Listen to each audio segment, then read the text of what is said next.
మహిళలను బండబూతులు తిట్టి forest ranger FDO అక్కడటువంటి team ఒక దుశ్శాసన పర్వాన్ని కొనసాగించారు. అదంతా టీవీలలో వచ్చింది. తర్వాత వాళ్ళు తిండి లేక ఉండడానికి ఇల్లు లేక చిన్న చిన్న గుడిసెలు వేసుకున్నటువంటి వాళ్ళ మీద వన్యప్రాణి యాక్ట్ పెట్టి అన్ని రోజులు జైల్లో పెట్టి చిన్న చిన్న పిల్లల్ని తల్లులకు దూరం చేసినటువంటి పరిస్థితి సార్. ఇంకెక్కడ సామరస్యంగా పరిష్కరించారు సార్? అదేవిధంగా మీరు చూస్తే నేను అక్కడికి వెళ్ళిన సార్, జైలుకి వెళ్ళినా ఆ ఇష్యూ కాడికి వెళ్ళిన వాళ్ళు 2002 నుండి సాగులో ఉన్నారు, దున్నుకు అంటే పోడు చేసిరు. తర్వాత కేసు కూడా పెట్టబడ్డది, మధ్యలో ఆగిపోయింది.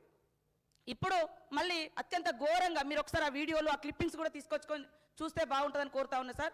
మా జీవనమే అటవీ మీద ఆధారపడి సాంప్రదాయకంగా దొరికే అటువంటి లేదా సహజ వనరులను తీసుకొని తిని బతికే అటువంటి జాతులు.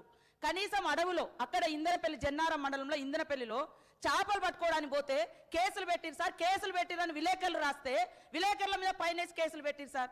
మీరు తెలుసుకోండి సార్. అక్కడ నుంచి నేను వెళ్ళిన అక్కడ ఇన్సిడెంట్